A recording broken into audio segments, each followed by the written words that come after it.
Turabasuhuje cyane. Umutoza Gareth Southgate wifuzwa cyane n'ikipe ya Everton we yatangaje ko nyuma yo kwirukanwa agiye gufata akaruhuko kangana n'umwaka.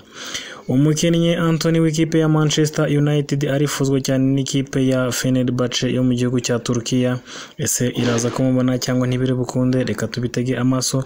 Umukinnyi bita Oscar Mingueza waturutse muri FC Barcelona umwana muto muri ikipe ya La Masia muri Academy ya La Masia yaho arifuzwa cyane kongera gusubirayo, ndetse nayo iramwifuza nyuma yo gutakaza abakinnyi bagiye batandukanye kubera imvune baba defenseur. Umukinnyi Joshua Kimmich wa Bayern Munich arifuzwa cyane n'ikipe ya FC Barcelona. Hans Flick umaze gutangaza ko rwose amwifuza nk'uko tubikesha ikinyamakuru Score 19.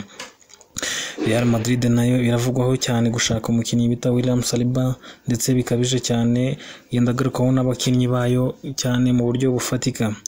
Umukinnyi Pau Torres ukinira Aston Villa, nabibutsa ko ikipe ya Manchester United nk'uko tumaze kubona mu kinyamakuru Score 19 yifuzwa cyane n'ikipe ya Manchester United.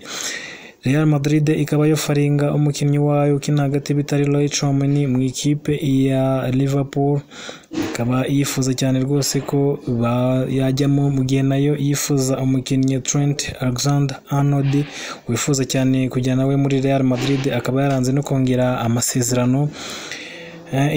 Umukinnyi witwa Jamal Musiala wa Bayern Munich nawe akaba yifuza rwose kujya mu ikipe ya Manchester City nk'uko nayo imushaka. Pep Guardiola nk'uko amaze gutangaza avuga ko yifuza umukinnyi Jamal Musiala ku rugero rukomeye cyane.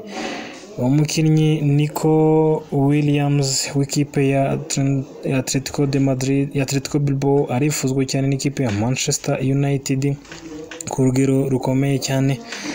Mohamed Salah ndetse na Virgil van Dijk w'ikipe ya Liverpool ku makuru atari meza ku bafana nuko bifuzwa n'ikipe zo mu bihugu by'Abarabu cyane cyane Arabia Saudite.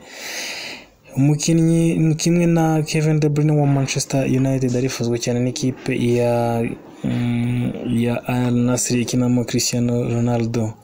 Ese nawe azagenda, dore ko yabwiwe ko amafaranga yakoreye imyaka yose yayakorera mu mwaka umwe.